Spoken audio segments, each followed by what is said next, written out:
From the moment I finished watching Halo 2's extraordinary E3 2003 gameplay trailer, all I ever wanted from the Halo series was an amazing level set in a human city. Halo 2 gave me what I wanted, but quality-wise it didn't match up to what Bungie had shown pre-release. Halo 3 ODST later also scratched that itch, sort of, but its bite-sized levels still weren't quite what I was looking for. By the time Halo Reach released, I'd all but given up hope and didn't expect to ever get what I wanted. That is, until I arrived at the game's 7th mission, Exodus, and was overjoyed to discover it was exactly what I'd been after. Before we begin chatting about why Exodus is so blooming brilliant, here's a quick reminder of the story so far. In the year 2552, Noble 6 joins a squad of 5 Spartans known as Noble Team to investigate a communications blackout on the colony world of Reach. Discovering the interference was caused by humanity's sworn enemy, the Covenant, the group managed to fight off their alien adversary and are then tasked with defending Sword Base, an Oni research facility under siege. Emerging from the battle triumphant once again, Noble Team locate Dr. Catherine Halsey, who theorizes that the Covenant might be searching for highly valuable data regarding their religion. Six and squadmate June are next sent on a reconnaissance mission and soon discover a gigantic Covenant army preparing to attack Reach proper. The UNSC decides not to waste any time and launches a counter-offensive against them, and although it is seemingly successful at first, it ends in tragedy as Covenant supercarrier the Long Night of Solace obliterates the UNSC Grafton. With the Covenant's invasion well and truly underway, Noble 6 and teammate George then head into space and manage to destroy the ship, but again there is no happy ending, with George sacrificing himself to ensure the pair's success, after which an enemy armada arrives to replace the downed supercarrier almost immediately. 6 falls from space back down to Reach to continue on alone, and that is where we'll jump in.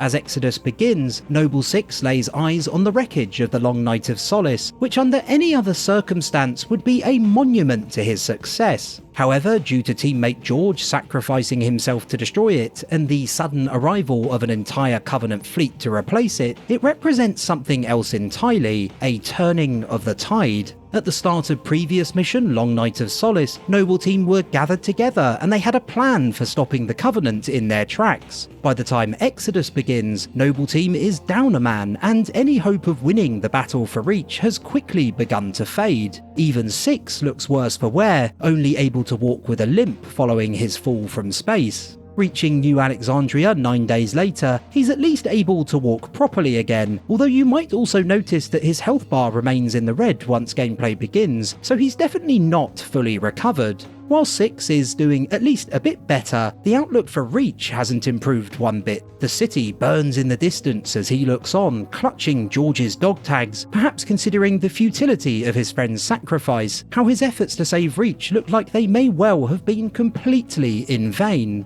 As you take control and begin to explore New Alexandria's outskirts, it seems there is an evacuation in process. This is Kilo Dispatch.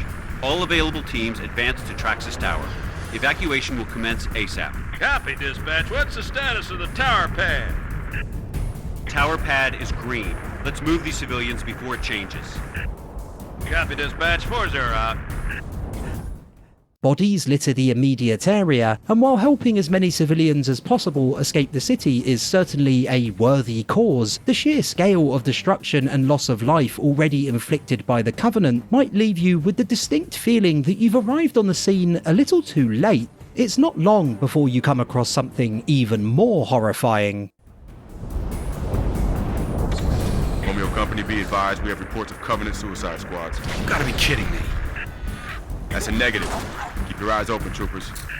The Covenant in Reach are relatively one-dimensional compared to how they're depicted in Halos 2 and 3 especially, with little about their motivations or internal machinations revealed over the course of the game. That might sound like a negative, but it actually works wonderfully, especially during missions like Exodus. Rather than the Covenant being a layered, complex foe, here they're depicted as bloodthirsty invaders, with their goal as much as anything else being to annihilate as many humans as possible. Remember, in Long Night of Solace, George gave his life to destroy a supercarrier, it was a big deal, whereas in Exodus, there are a huge number of grunts willing to blow themselves up just to take out a single human. Also on the prowl through the city are the very appropriately named brutes, who you encounter for the first time, replacing the elites who do not appear at all, and they're often seen during the level's early stages, terrorizing civilians. As a member of Noble Team, you've been working as part of a squad to save as many human lives as possible. In stark contrast, the Covenant seem to be working just as hard together to end as many as they can in the most brutal fashion possible. If this is how barbaric they're willing to be in order to achieve victory, then things surely look very bleak for Reach.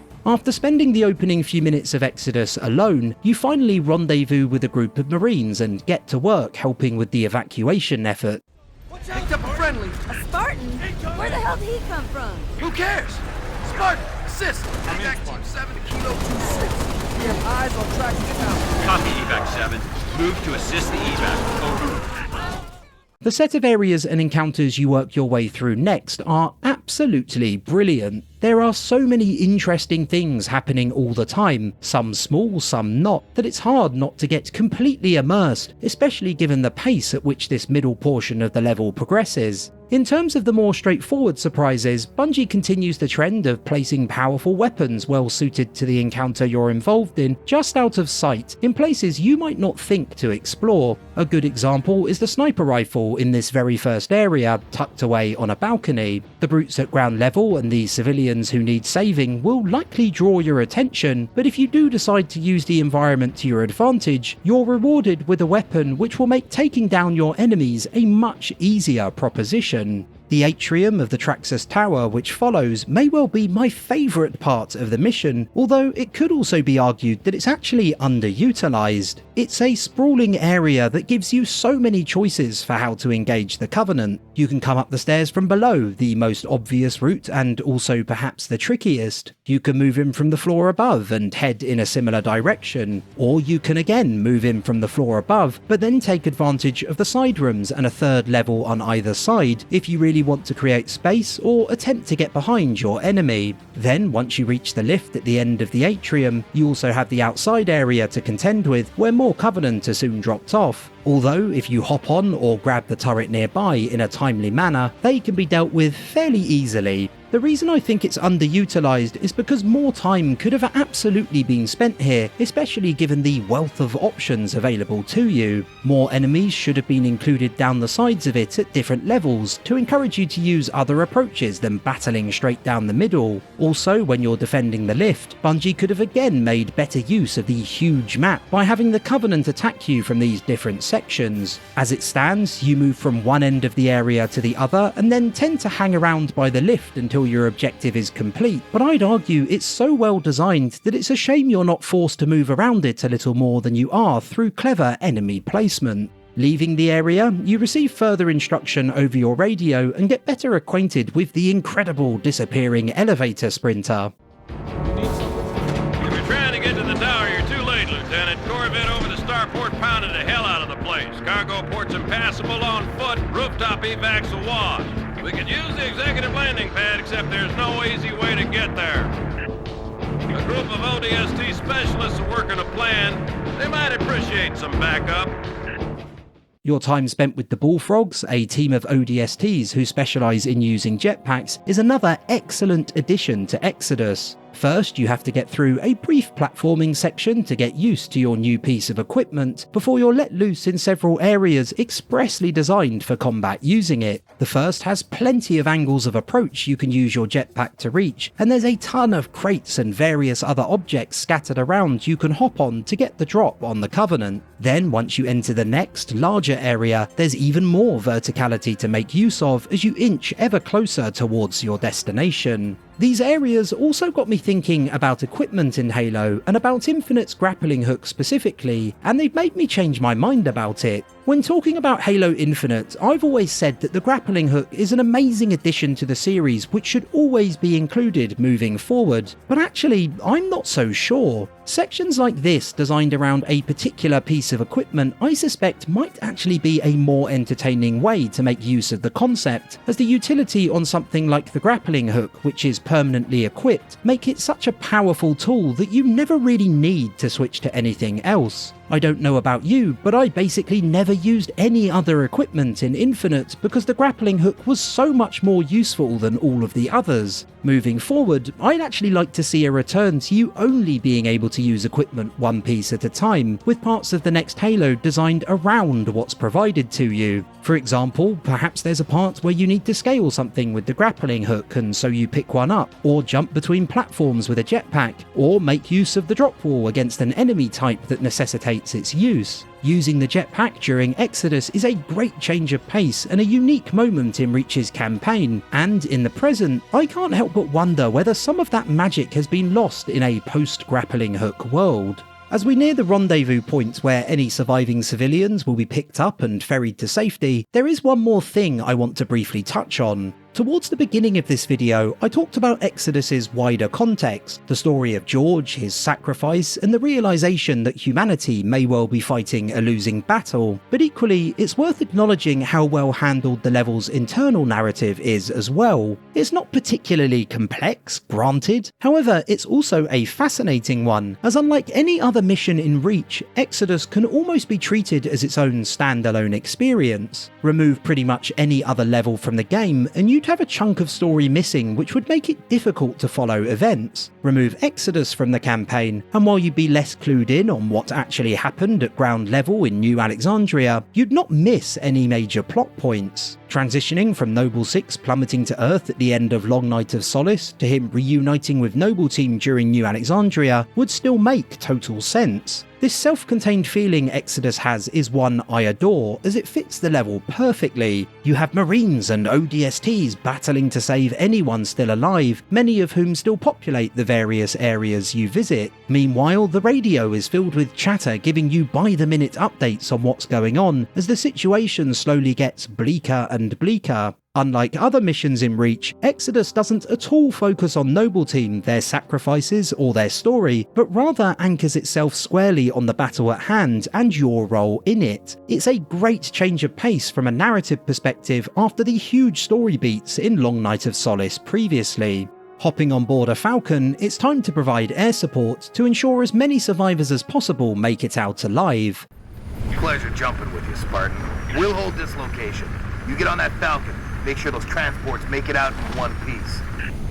Bungie's decision to include a Falcon ride at this point is not an overly surprising one. More than any other Halo title, aerial sequences are used during Reach to give you a better view of wide-scale events unfolding. Tip of the Spear features its own Falcon section towards its end, and Long Night of Solace's middle portion is set in space. Both illustrate victory on a far greater scale than any of your on-foot endeavours, which makes them very different from Exodus's own take, which is all about highlighting humanity's defeat. While fighting your way through the city, the situation already looked dire, but from your new vantage point, you're truly exposed to the sheer scale of the devastation across New Alexandria. You've been able to fight through a few buildings and save a few civilians, but it's at this point it becomes clear that the sheer number of Covenant spread across the city makes them impossible to stop, even if you do manage to take down plenty of infantry and vehicles while using the Falcon's turret. And of course, to further rub salt into the wound, you're made to watch as a carrier filled with 600 people gets shot down in front of you. Oh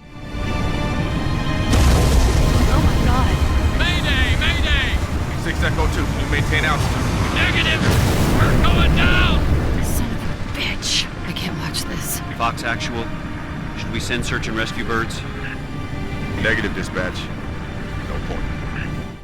This scene serves a secondary purpose too. It adds weight to the final set of objectives you have to complete as you race to activate anti-aircraft missiles so the few remaining ships can escape. This final part of Exodus is okay. If I'm being totally honest, I think it sits somewhat at odds with the rest of the level. Everything up to this point has been about street fighting and brawling your way across the city, and I would have loved the vehicle section here to have matched that intensity and the narrowness of the environment seen earlier. I promised myself I'd only mention Halo 2's E3 2003 gameplay trailer once during this video, other than in the introduction, and I reckon here is the best place to bring it up. There were some great scenes in that trailer of convoys moving through city streets, and that is precisely what Exodus needed here to maintain a more consistent theme from beginning to end. What you get is an area that feels very traditional in a mission which is extremely unique, and I'd have loved to have seen Exodus's distinctive style carried right through to its conclusion.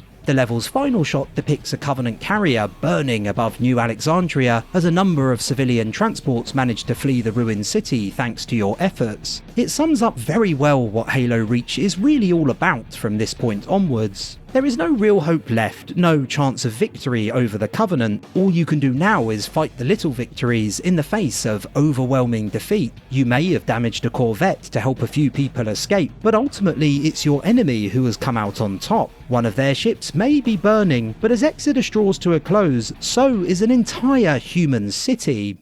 We picked up your transponder about an hour ago, but could not risk open comms. Covenant have this city sealed tight. We're getting nothing from George. He didn't make it. Understood. What's the situation at Starport exit? The last transport is away. All right. We're bringing you to us.